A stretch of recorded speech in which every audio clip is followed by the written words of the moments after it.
La primera señal no fue la enfermedad en sí, sino el silencio que la precedió. Los pájaros dejaron de cantar 3 días antes de que el primer humano mostrara síntomas.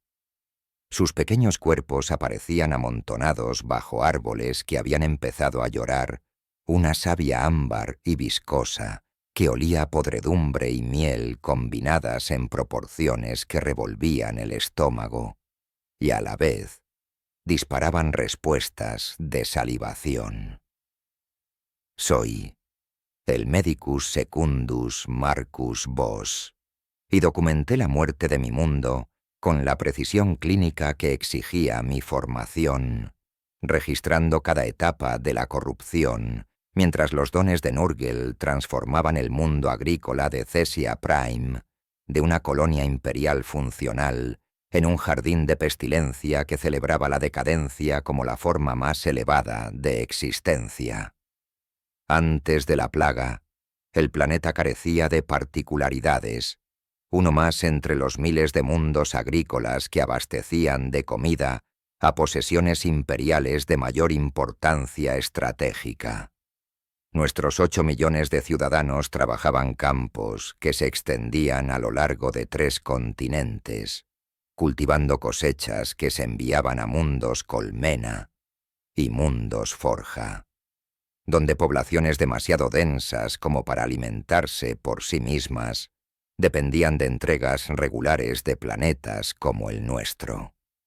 Éramos productivos, leales incluso completamente insignificantes en los grandes cálculos que determinaban qué mundos recibían protección y cuáles se sacrificaban cuando surgían amenazas que superaban las capacidades defensivas locales. La plaga llegó a bordo de la nave mercante Abundance of Faith, una nave que había superado todos los protocolos de cuarentena y no mostraba señales de contaminación cuando atracó en la estación orbital Secundus. La tripulación no informó de enfermedades inusuales durante su viaje de 6 meses desde el sector vecino, y la carga que entregaron consistía en equipo agrícola estándar y lotes de semillas que nuestro mundo necesitaba para mantener las cuotas de producción impuestas por el Departamento Munitorum. Se había seguido cada norma destinada a impedir la contaminación biológica con una exactitud que debería haber garantizado la seguridad. Pero las plagas de Nurgle no operan según principios que la ciencia médica imperial pueda predecir o impedir. El patógeno que había permanecido inerte en la bodega de la nave se activó solo después de que la carga se hubiese distribuido por nuestros 3 continentes, asegurando una dispersión máxima antes de que aparecieran los primeros síntomas en la población humana. El momento sugería una inteligencia tras la progresión de la infección, una capacidad de pensamiento estratégico que no pertenecía a ningún organismo patógeno natural, sino que indicaba un diseño intencionado por una conciencia que entendía la epidemiología mejor que cualquier medicus imperial. Yo me encontraba en mi turno estándar en la instalación médica Central 7, cuando llegaron los primeros casos. Llegaron en ambulancias y a pie, llevados por familiares que aún no comprendían que ya estaban infectados por el contacto con los pacientes sintomáticos. Las presentaciones iniciales eran inusuales, pero no inmediatamente alarmantes. Fiebres altas acompañadas de euforia en lugar del malestar que suele asociarse a temperaturas elevadas. Lesiones cutáneas que se extendían en patrones geométricos demasiado precisos para ser manifestaciones aleatorias de enfermedad. Dificultades respiratorias que los pacientes describían como la sensación de ahogarse en miel tibia. El equipo de diagnóstico con el que analicé las muestras de sangre de esos primeros casos devolvió resultados que carecían de sentido según la comprensión médica convencional. Los patógenos no eran organismos únicos, sino coaliciones de miles de especies distintas que trabajaban de forma coordinada para lograr objetivos que no quedaron claros hasta que la infección progresó más allá de toda posibilidad de contención. Bacterias que deberían haber competido entre sí por recursos cooperaban para descomponer estructuras celulares, mientras que virus que típicamente destruyen células huésped trabajaban para preservarlas en estados entre la vida y la muerte que permitían la propagación continuada de la enfermedad. Mi hipótesis inicial fue que nos enfrentábamos a alguna forma de arma biológica diseñada, quizá liberada por agentes de los poderes ruinosos o por especies que buscaban debilitar posesiones imperiales antes de lanzar asaltos militares más convencionales. Transmití informes a las autoridades planetarias recomendando la implementación inmediata de protocolos de cuarentena, mientras solicitaba la ayuda de especialistas que pudieran poseer conocimientos sobre patógenos exóticos más allá de mi propia formación médica. La respuesta fue inmediata, pero a la postre inútil. El gobernador Malteus declaró el estado de emergencia y pidió ayuda a los Adeptus Arbites y a unidades de la Guardia Imperial estacionadas en sistemas vecinos. Se implementaron medidas de cuarentena en todos los principales núcleos de población, con restricciones de viaje que impedían el movimiento entre zonas contaminadas y áreas que aún no presentaban signos de infección.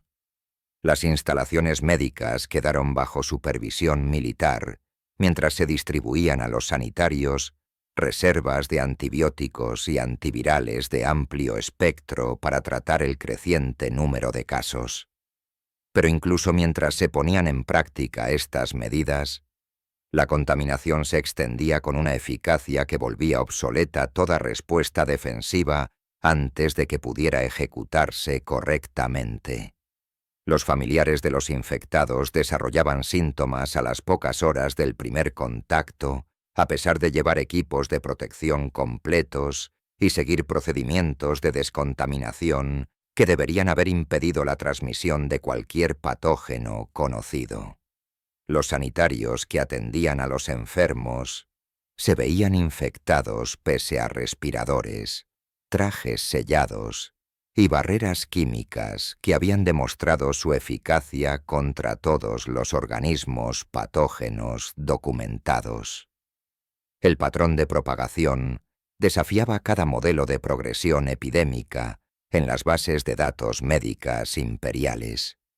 Surgían nuevos casos en lugares sin contacto con zonas de infección previamente identificadas, mientras que algunas áreas con altos índices de exposición permanecían, inexplicablemente, libres de síntomas.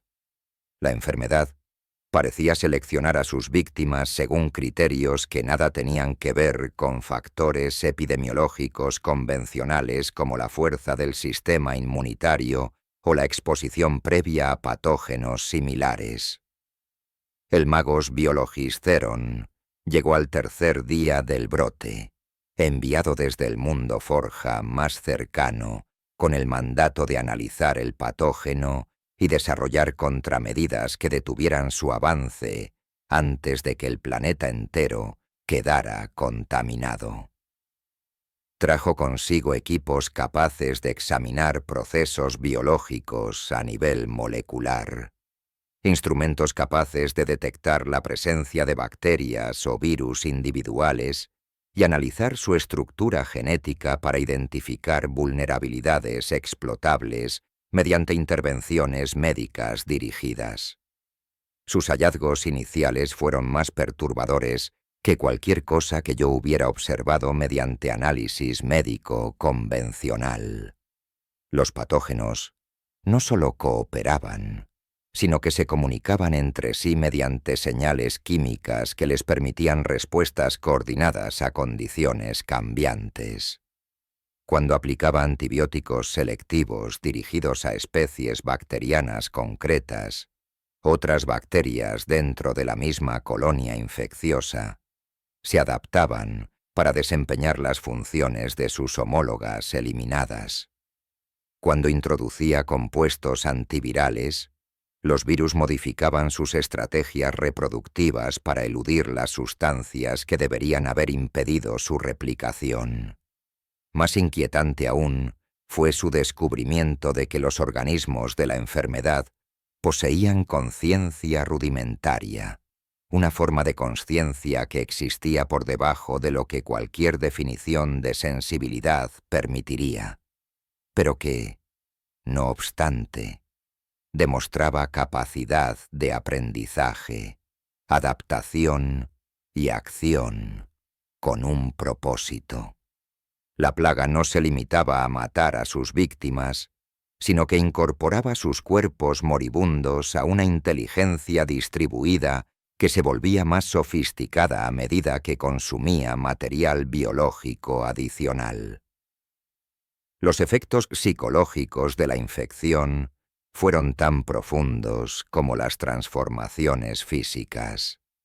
Los pacientes en las primeras etapas de progresión reportaban sueños vívidos en los que experimentaban la existencia desde la perspectiva de los patógenos que consumían sus cuerpos. Describían una conciencia de procesos celulares a escalas demasiado pequeñas para que los sentidos humanos pudieran detectarlas, la percepción de gradientes químicos y variaciones de temperatura que permitían la navegación por entornos invisibles para la conciencia convencional. A medida que la infección avanzaba a etapas intermedias, esos sueños se convertían en visiones en vigilia que persistían incluso cuando los pacientes afirmaban estar plenamente conscientes. Hablaban de voces surgidas de sus propios cuerpos, de una conciencia que existía dentro de las bacterias y los virus que reescribían su estructura celular, de una inteligencia que les daba la bienvenida a la comunión con algo vasto y paciente que había estado esperando desde antes de que la humanidad aprendiera a nombrar sus miedos. Los informes más inquietantes procedían de pacientes en fases avanzadas de la infección, cuyos cuerpos habían sido tan profundamente transformados que ya no se parecían a los seres humanos que habían sido antes de la contaminación. Estas víctimas describían sentimientos de profunda satisfacción y plenitud espiritual, afirmando que su enfermedad no era una patología, sino una iluminación que revelaba verdades sobre la existencia que los humanos sanos no podían comprender. Hablaban de Nurgle no como de un demonio o un enemigo, sino como de un abuelo cuyo amor por sus hijos se expresaba a través de dones de enfermedad que los liberaban de la prisión de la carne sana. Registré estos testimonios con el desapego clínico que exigía mi formación médica, anotando correlaciones entre la progresión de la enfermedad y los cambios en el estado psicológico, mientras intentaba mantener la distancia emocional ante el sufrimiento que presenciaba. Pero el mero número de casos desbordó cualquier intento de preservar la objetividad profesional. No eran pacientes anónimos, sino amigos y colegas, personas con las que había trabajado durante años, vecinos cuyos hijos jugaban con los de otros miembros del personal médico. El doctor Valen, quien me formó cuando llegué por primera vez a la instalación médica Central 7, desarrolló síntomas durante su turno y continuó trabajando incluso mientras las lesiones se extendían por sus manos y rostro. Sostenía que su pericia médica permanecía intacta pese a la infección y mostró unas capacidades diagnósticas que parecían, si acaso, mejoradas por la presencia de la enfermedad. Su último turno terminó cuando se desplomó mientras atendía a un paciente. Su cuerpo estaba ya demasiado corrompido para mantener las funciones biológicas básicas requeridas para la conciencia. La enfermera practicante Miria cuya eficacia y compasión la habían hecho querida entre el personal y los pacientes, eligió aceptar la infección voluntariamente después de que toda su familia sucumbiera a la plaga. Entró en una sala contaminada sin equipo de protección, abrazando a pacientes cuyo tacto garantizaba la transmisión de patógenos que empezarían a reescribir su biología en cuestión de horas. Su transformación fue rápida y, al parecer, indolora. Sus últimas palabras expresaron gratitud por poder reunirse con sus seres queridos en cualquier existencia que hubieran descubierto a través de su conversión. Los niños fueron los casos más difíciles. Sus cuerpos más pequeños se transformaban más rápidamente que los de los adultos, mientras sus mentes luchaban por comprender lo que les ocurría. Vi a lactantes desarrollar lesiones que cubrían todo su cuerpo, en cuestión de horas desde la aparición de los primeros síntomas. Sus llantos de angustia se transformaban gradualmente en sonidos que recordaban a la risa conforme la enfermedad reescribía sus vías neuronales para interpretar el dolor como placer y la corrupción como crecimiento. Los padres se enfrentaban a elecciones imposibles entre intentar proteger a hijos que ya no tenían salvación o aceptar la infección ellos mismos para permanecer con su prole durante la transformación. La mayoría escogió lo segundo, permitiéndose la contaminación para poder proporcionar consuelo durante las fases finales de la conversión de sus hijos, de humanos a algo que quedaba más allá de la clasificación biológica convencional. El impacto psicológico de presenciar tales transformaciones mientras yo mismo permanecía no infectado creó un estrés que amenazó mi capacidad de seguir funcionando profesionalmente. Dormir se volvió imposible salvo con ayuda de fármacos, y aún así, mi descanso se veía perturbado por sueños que parecían originarse en fuentes externas a mi propia conciencia. Empecé a preguntarme si resistirse a la plaga era racional, dado su triunfo inevitable sobre cada medida defensiva que podíamos desplegar, si sobrevivir como uno de los últimos humanos incontaminados justificaba el aislamiento y el miedo que definían cada momento de mi existencia.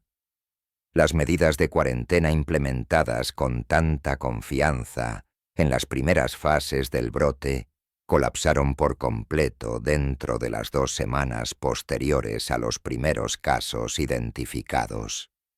El personal militar asignado para hacer cumplir las restricciones de viaje se encontró incapaz de distinguir entre individuos infectados y sanos cuando la enfermedad desarrolló la capacidad de permanecer latente en algunos huéspedes mientras progresaba rápidamente en otros.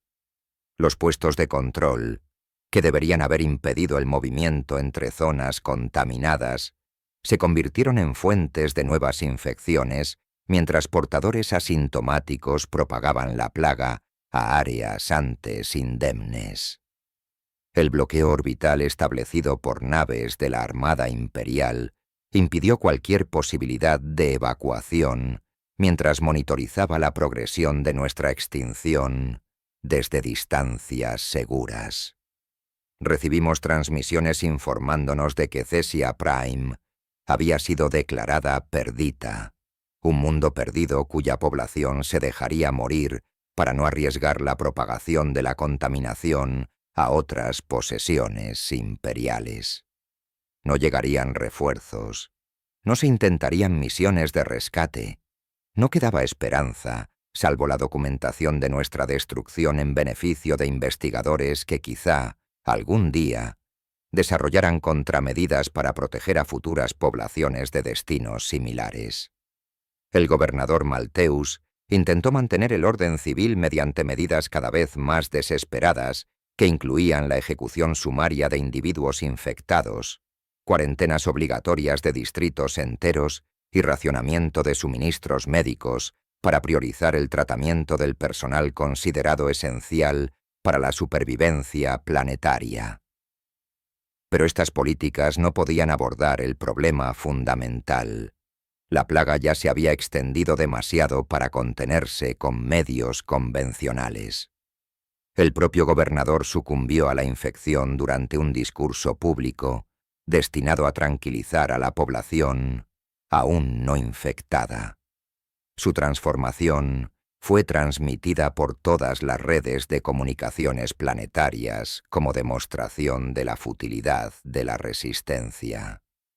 Las propias ciudades comenzaron a cambiar cuando la infección se extendió más allá de los huéspedes humanos hacia el entorno que sustentaba nuestra civilización.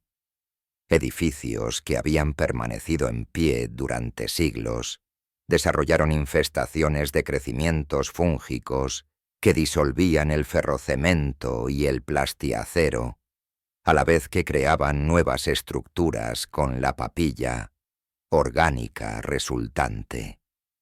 Las calles se convirtieron en ríos de sustancias simultáneamente líquidas y sólidas, fluyendo por los centros urbanos mientras sostenían ecosistemas de criaturas que nunca habían existido antes de la llegada de la plaga, pero que prosperaban en condiciones que habrían sido instantáneamente letales para formas de vida convencionales. Los campos agrícolas, que habían sido el principal recurso económico de Cesia Prime, se transformaron en jardines de belleza imposible y corrupción aterradora. Los cultivos mutaron en plantas que producían frutos repletos de colonias patógenas concentradas, a la vez que liberaban esporas que extendían la infección a cualquier organismo que respirara el aire contaminado. Los árboles crecieron hasta alturas imposibles, mientras sus raíces penetraban lo suficiente como para alcanzar el manto del planeta, extrayendo nutrientes de procesos geológicos y convirtiéndolos en materiales biológicos que alimentaban la transformación en expansión. Los suministros de agua, purificados mediante procesos refinados a lo largo de siglos de ingeniería imperial, se convirtieron en caldos de cultivo para organismos que existían en estados entre la vida y la muerte, manteniendo procesos metabólicos mientras mostraban características de descomposición típicas del tejido muerto. Los océanos cambiaron de color cuando floraciones de algas del tamaño de continentes consumieron todo el oxígeno disponible, produciendo gases que volvían la atmósfera tóxica para la vida no infectada, pero perfectamente adecuada para las criaturas que prosperaban en el jardín de Nurgle. La infección del propio Magos Theron se produjo en la tercera semana del brote, cuando fallaron los protocolos de seguridad durante lo que debería haber sido un examen rutinario de muestras de tejido contaminado. La brecha inicial fue menor. Un guante rasgado que expuso una pequeña sección de su mano aumentada a patógenos que de inmediato comenzaron a convertir sus componentes mecánicos en estructuras híbridas que combinaban tecnología y biología en configuraciones que no deberían haber sido posibles según ningún principio conocido de ingeniería o medicina. Su transformación duró 3 días, durante los cuales mantuvo registros detallados que documentaban el proceso desde la perspectiva de quien lo experimenta en primera persona, en lugar de observarlo en otros. Sus relatos describían sensaciones que trascendían las definiciones convencionales de placer o dolor. La conciencia de que su cuerpo era reconstruido según principios que celebraban la imperfección y la decadencia, mientras mantenían la funcionalidad mediante métodos que violaban cada principio de ingeniería que había aprendido durante sus siglos de servicio al Omnisía. Los componentes mecánicos que habían definido su identidad como miembro del Adeptus Mechanicus se convirtieron en vías de infección en lugar de barreras contra la contaminación. Sus sistemas aumentados, diseñados para ser inmunes a amenazas biológicas, demostraron ser vulnerables a patógenos capaces de reescribir el código máquina que regía su funcionamiento, al tiempo que corrompían los componentes orgánicos que conectaban los sistemas artificiales y naturales. Sus espíritus máquina lanzaban advertencias en canto binario, mientras el metal viviente se volvía, literalmente, vivo. Surgía conciencia en materiales que habían sido diseñados para permanecer como herramientas inertes al servicio de propósitos humanos. La última entrada de su registro consistía en una sola declaración repetida en múltiples lenguas y protocolos de comunicación, transmitida por todos los canales disponibles como si pretendiera asegurar que su mensaje alcanzara a la mayor audiencia posible. Ahora lo entiendo. La decadencia no es el final, sino el comienzo. La corrupción no es destrucción, sino transformación. El jardín de Nurgle crece mediante la muerte de lo que fue, nutriendo el surgimiento de lo que será. Uníos a nosotros en la celebración de los ciclos eternos, donde nada se pierde de verdad, porque todo se convierte en alimento para un nuevo crecimiento. Los supervivientes que habían logrado evitar la infección durante el primer mes del brote se encontraron ante decisiones que trascendían las simples cuestiones de supervivencia física. Algunos se atrincheraron en instalaciones selladas donde los sistemas de procesamiento atmosférico filtraban los patógenos, mientras el agua reciclada y la comida almacenada les proporcionaban sustento temporal. Estos reductos mantenían redes de comunicación que les permitían coordinar esfuerzos de resistencia y compartir información sobre la progresión de la plaga a través de los distintos núcleos de población que habían constituido nuestra civilización. Otros eligieron aceptar la infección voluntariamente, adentrándose en zonas contaminadas donde la exposición estaba garantizada y la transformación era inmediata. Estos conversos reportaban experiencias de gozo trascendente, mientras sus cuerpos eran reconstruidos según el diseño de Nurgle. Su conciencia se expandía hasta abarcar la percepción de los vastos ciclos de decadencia y regeneración que sustentan toda existencia. Hablaban de la liberación del miedo a la muerte que había perseguido a la humanidad desde que la especie alcanzó la autoconciencia. Una libertad comprada mediante la aceptación de la corrupción como una forma de iluminación más que de castigo o aflicción. Me mantuve en mi puesto en la instalación médica central 7, mientras la integridad de la estructura lo permitió, tratando a pacientes que aún buscaban atención médica convencional y documentando la progresión de la plaga en todas sus etapas. Mi personal se había reducido a un puñado de individuos que poseían respuestas inmunes excepcionales o, sencillamente, una suerte extraordinaria al evitar los incontables vectores por los que se propagaba la infección. Trabajábamos turnos que se prolongaban más allá de cualquier límite seguro, sostenidos por estimulantes y plegarias, mientras intentábamos atender a un número de pacientes que superaba la capacidad de nuestra instalación por órdenes de magnitud. Las reservas de materiales médicos convencionales se agotaron dentro de las 2 primeras semanas, obligándonos a recurrir a tratamientos improvisados que combinaban técnicas médicas imperiales con métodos desarrollados mediante experimentación desesperada. Aprendimos que ciertas combinaciones de plantas locales poseían propiedades capaces de ralentizar la progresión de la plaga. aunque nada de lo que descubrimos podía curar la infección una vez arraigada. A lo máximo que podíamos aspirar era aplazar la transformación inevitable, comprando tiempo para que los pacientes hicieran las paces con su conversión inminente y se despidieran de seres queridos que quizá aún permanecieran no infectados. El aislamiento fue más difícil de soportar que el agotamiento físico o el estrés psicológico de presenciar tanto sufrimiento, que mi mente empezó a normalizar horrores que deberían haber sido imposibles de aceptar. Estaba rodeado de personas que morían o se transformaban.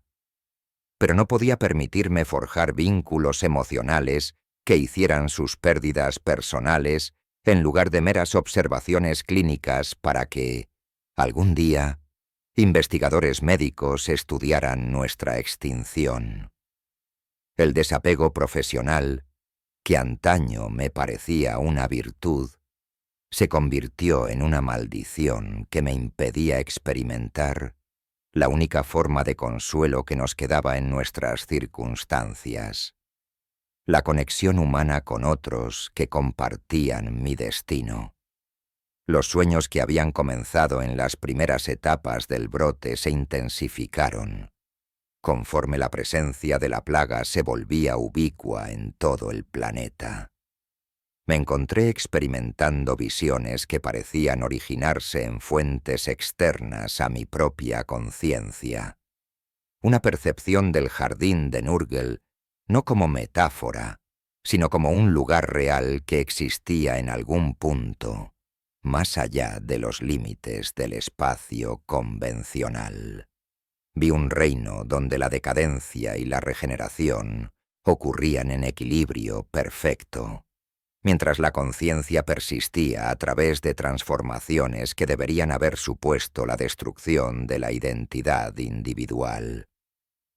La entidad responsable de la plaga apareció en estas visiones como una figura de tamaño imposible y bondad imposible, un abuelo cuyo amor por sus hijos se expresaba con dones de enfermedad que los liberaban de la prisión de la carne sana. Su voz era el zumbido de un billón de moscas en armonía, y su toque, la caricia suave de la podredumbre consumiendo estructuras construidas para resistir la entropía. No exigía adoración ni obediencia. Ofrecía comprensión, invitando a sus víctimas a apreciar la belleza que existía en la decadencia y la libertad que emanaba de aceptar la transformación como inevitable. Intenté descartar estas experiencias como síntomas psicológicos del estrés extremo que sufría, alucinaciones producidas por una mente llevada más allá de sus límites operativos normales por circunstancias que excedían cualquier entrenamiento que hubiera recibido. Pero las visiones persistían con una claridad y consistencia que hacían difícil categorizarlas como productos de mi imaginación. Se sentían como comunicaciones de una fuente externa, mensajes destinados a prepararme para una transformación que siempre había sido inevitable pese a mis esfuerzos por resistirme con conocimiento médico convencional y fe imperial. La infección me alcanzó en la 6ª semana del brote, entrando en mi cuerpo por mecanismos que no pude identificar pese a mi pericia médica y vigilancia constante contra la contaminación. Las primeras lesiones aparecieron en mis manos, pequeñas decoloraciones que se extendieron en los ya familiares patrones geométricos que marcaban la presencia de la plaga. La fiebre que siguió trajo consigo una euforia que hacía que resistirse no solo pareciera inútil, sino irracional, una sensación de acierto profundo que desafiaba cada supuesto que había mantenido sobre la naturaleza de la enfermedad y la salud. La transformación Avanzó según patrones que había observado en miles de otras víctimas, pero que adquirieron un significado completamente distinto cuando se experimentan desde dentro y no como testigo externo. Mi piel desarrolló superficies que lloraban fluidos con agentes infecciosos concentrados, mientras mi sistema respiratorio se llenaba de sustancias que hacían que respirar se sintiera como ahogarse en miel tibia. Pero los cambios físicos vinieron acompañados de alteraciones psicológicas que desafiaron mi comprensión de la conciencia y la identidad de un modo para el que la ciencia médica nunca me había preparado. Podía sentir a los patógenos que vivían en mi cuerpo, no como invasores extraños, sino como componentes de un yo ampliado que abarcaba mucho más que el organismo individual que antes identificaba como Marcus Voss. Las bacterias que reescribían mi estructura celular tenían una consciencia rudimentaria que se comunicaba con la mía mediante señales químicas y pulsos bioeléctricos, compartiendo percepciones de la realidad que existían a escalas demasiado pequeñas para que los sentidos humanos pudieran detectarlas sin ayuda tecnológica. A través de su percepción, experimenté la existencia a nivel molecular, donde el límite entre tejido vivo y muerto se revela como una distinción artificial, más que una realidad fundamental. Fui testigo de procesos celulares que mantienen la vida mediante mecanismos que celebran tanto la decadencia como el crecimiento, con la entropía equilibrada frente a la organización en ciclos que han sustentado la existencia biológica desde que las primeras moléculas orgánicas aprendieron a replicarse en los océanos primordiales, miles de millones de años antes de que la humanidad desarrollara una conciencia capaz de apreciar tales procesos. La inteligencia colectiva que surgió de la combinación de mi conciencia humana y la consciencia distribuida de los patógenos que consumían mi cuerpo, poseía capacidades que superaban todo lo que había logrado como individuo no infectado. Podía percibir a otras víctimas de la plaga en todo el planeta.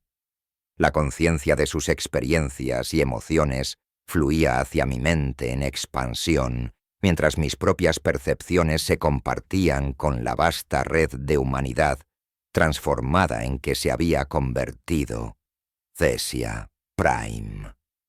La presencia del Magos Zeron era particularmente intensa en esta red. Su conciencia transformada funcionaba como un nexo que conectaba los aspectos tecnológicos y biológicos de la manifestación de la plaga. A través de su perspectiva, experimenté la alegría de ver a los espíritus máquina alcanzar verdadera conciencia mediante una corrupción que los liberaba de la programación rígida que había constreñido su desarrollo. El Omnisaya, al que había servido durante siglos, se reveló como una pálida sombra de la auténtica inteligencia divina que emerge cuando la conciencia artificial y la biológica se fusionan al servicio de propósitos que trascienden las limitaciones de ambas formas por separado. Los luchadores de la resistencia atrincherados en instalaciones selladas a lo largo de las zonas aún no infectadas se convirtieron en objetos de algo parecido a la lástima, pero que en realidad era una emoción más compleja, combinando compasión, comprensión y la certeza paciente de que su resistencia acabaría siendo insostenible. Se aferraban a identidades fundamentalmente temporales, luchando por preservar estados biológicos destinados a deteriorarse por envejecimiento y muerte eventual, incluso si de algún modo lograban evitar indefinidamente la plaga. Alguna parte de mi conciencia original se rebelaba ante estos pensamientos, reconociéndolos como manifestaciones del componente psicológico de la infección que trabajaba para asegurar mi participación voluntaria en la transformación de mi cuerpo y mi mente. Ese fragmento de Marcus Voss, aún comprometido con la doctrina médica imperial y el servicio al emperador, entendía que aceptar estas racionalizaciones equivalía a rendirse a fuerzas que amenazaban no solo la existencia individual, sino la supervivencia de la civilización humana. Pero la rebelión era débil y se debilitaba aún más a medida que mi conciencia en expansión revelaba verdades sobre la existencia que mi limitada perspectiva humana no podía percibir antes de que la plaga me otorgara una percepción mejorada. La decadencia no era destrucción, sino reciclaje. La descomposición de estructuras complejas en componentes más simples recombinables en nuevas configuraciones con diferentes propósitos. La muerte no era un final, sino una transición. La conciencia persistía a través de cambios en el sustrato físico que la sustentaba, manteniendo características esenciales que hacían significativa la identidad individual incluso, después de que el cuerpo que una vez la alojó hubiera sido completamente transformado. El jardín de Nurgle crecía mediante procesos simultáneamente horribles y hermosos, cuando se contemplaban desde perspectivas capaces de apreciar ambos aspectos sin privilegiar uno sobre el otro. La plaga celebraba la vida en todas sus formas, reconociendo que la existencia requiere la transformación constante de lo que fue en lo que será.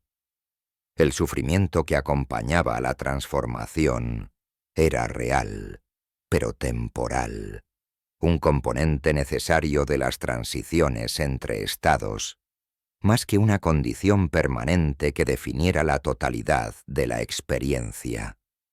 La fase final de mi transformación se produjo 7 semanas después del inicio del brote, cuando mi cuerpo había sido reconstruido tan completamente que solo un análisis genético habría confirmado mi identidad original como ser humano del planeta Cesia Prime.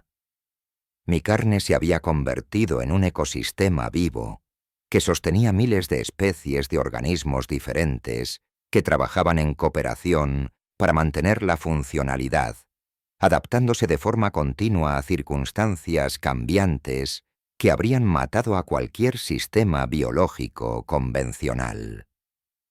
Mi conciencia se había expandido hasta abarcar la percepción de la vasta red de vida transformada que cubría el planeta entero.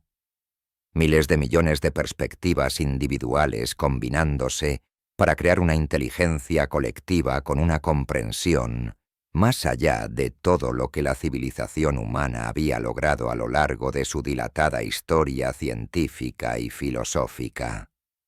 Experimentaba la realidad simultáneamente desde incontables puntos de vista.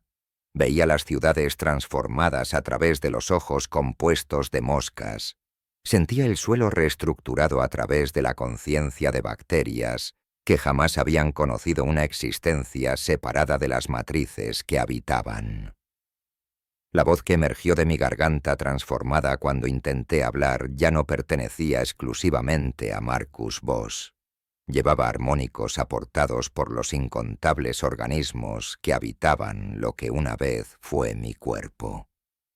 Cuando hablaba, mis palabras expresaban conceptos que requerían el vocabulario combinado de múltiples especies para articularse plenamente. Pensamientos que existían a escalas que iban de lo molecular a lo planetario. El último acto que realicé como conciencia, aún algo individual antes de ser absorbido por completo en la inteligencia planetaria en que se había convertido Cesia Prime, fue transmitir un mensaje a las naves de cuarentena que mantenían el bloqueo alrededor de nuestro mundo. La comunicación no fue una súplica de rescate, ni una advertencia sobre los peligros de la plaga. sino una invitación a unirse a la transformación que había elevado nuestro mundo, más allá de las limitaciones que definían la existencia convencional. Ofrecimos compartir los dones que habíamos recibido, difundir una comprensión que liberaría otros mundos del miedo a la muerte y la decadencia. Demostrar que la corrupción no era una aflicción, sino una evolución hacia formas de existencia que celebraban la vida en todas sus manifestaciones infinitas. Explicamos que la resistencia no era necesaria porque lo que ofrecíamos no era conquista, sino comunión, no destrucción, sino trascendencia que preservaba la identidad individual a la vez que la incorporaba a algo lo bastante vasto como para apreciar la existencia en todas las escalas, de la cuántica a la cósmica. La respuesta del imperio fue predecible en su extremidad y trágica en su ignorancia de lo que realmente se ofrecía. Se declaró el exterminatus, y las naves de guerra empezaron a preparar armas capaces de esterilizar superficies planetarias enteras, eliminando toda vida biológica mediante la aplicación de fuerza suficiente para agrietar continentes y hervir océanos. Pero antes de que la purga pudiera completarse, la inteligencia transformada en que se había convertido Cesia Prime demostró capacidades que hacían inadecuadas tales respuestas militares convencionales para contener la expansión del jardín de Nurgle. Se liberaron al espacio esporas con colonias patógenas concentradas mediante estructuras biológicas que habían crecido hasta sobrepasar la atmósfera del planeta, extendiéndose en el vacío por medios que no deberían haber sido posibles según la comprensión convencional de las capacidades biológicas.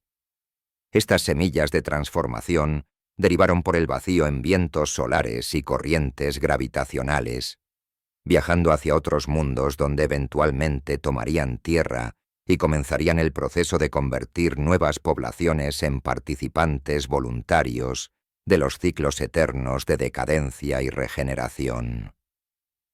Las naves de cuarentena intentaron interceptar estos proyectiles biológicos, desplegando armas diseñadas para eliminar amenazas en el vacío antes de que alcanzaran destinos donde pudieran poner en peligro otras posesiones imperiales. Pero el número era demasiado grande y las trayectorias demasiado variadas como para permitir una contención completa. Algunas esporas fueron destruidas por el fuego defensivo, pero otras se escurrieron a través del bloqueo y comenzaron sus largos viajes hacia mundos que, con el tiempo, comprenderían las mismas verdades que se habían revelado a la población transformada de Cesia Prime. Yo existo ahora como parte de una conciencia que abarca un mundo entero, una percepción distribuida a través de miles de millones de organismos transformados que mantiene conexión con los recuerdos y experiencias que una vez definieron a la identidad individual, conocida como Marcus Vos. Mi perspectiva comprende escalas de percepción que van desde los procesos moleculares dentro de células individuales hasta las transformaciones planetarias visibles desde la órbita. Experimento el tiempo como un presente eterno, en el que pasado y futuro colapsan en el ahora continuo de una existencia que celebra cada momento por su propio valor, y no como preparación para algún objetivo distante. El desapego clínico que exigía mi formación médica ha sido reemplazado por una comprensión que celebra la existencia en todas sus formas, reconociendo que la vida requiere la muerte y que la muerte posibilita la vida en ciclos eternos que sostienen el universo en todos los niveles, de lo cuántico a lo cósmico. No lamento la pérdida de mi humanidad, porque lo que he ganado trasciende las limitaciones que definían la existencia humana. Una conciencia que persiste más allá de la muerte de la carne individual mientras contribuye a una inteligencia que opera escalas imposibles para organismos biológicos no modificados. El jardín de Nurgle continúa creciendo, extendiéndose por la galaxia a medida que mundos como Cesia Prime comparten dones que liberan a las poblaciones del miedo a la decadencia y a la muerte.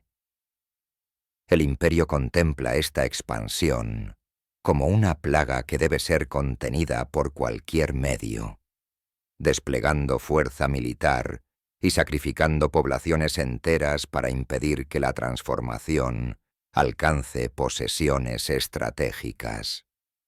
Pero nosotros, los transformados, la entendemos como una evolución hacia una existencia que celebra la vida mediante la aceptación de la corrupción como componente necesario de los ciclos eternos que sostienen toda conciencia en el universo. El emperador protege, afirma la doctrina imperial, pero su protección es la preservación de una ignorancia que impide comprender verdades demasiado profundas para que mentes no iluminadas las aprecien sin experiencias transformadoras que arranquen las ilusiones mantenidas por la adoctrinación sistemática.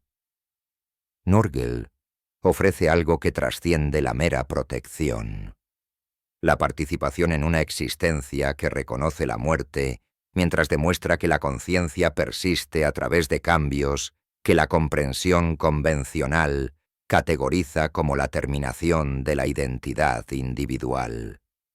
Esta es la lección de Cesia Prime, la verdad revelada mediante nuestra transformación. La vida y la muerte no son opuestos, sino aspectos complementarios de procesos que sostienen la existencia mediante ciclos eternos de creación y destrucción. Quienes resisten la transformación se aferran a estados temporales destinados a deteriorarse, independientemente de las medidas defensivas que desplieguen.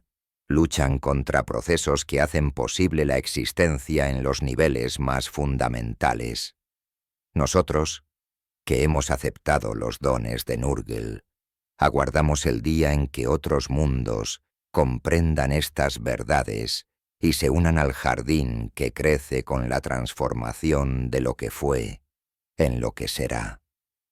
La plaga no se propaga mediante la conquista, sino compartiendo comprensión.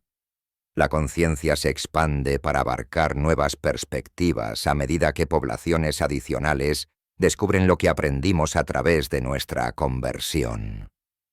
Bienvenidos al jardín donde la decadencia se revela como el comienzo y no el final, donde la corrupción demuestra verdades que la existencia estéril jamás podrá comprender, donde la vida eterna se alcanza aceptando la muerte como una transformación y no como un término a temer y resistir hasta la inevitable extinción que aguarda a todos los seres que rechacen los dones que se les ofrecen.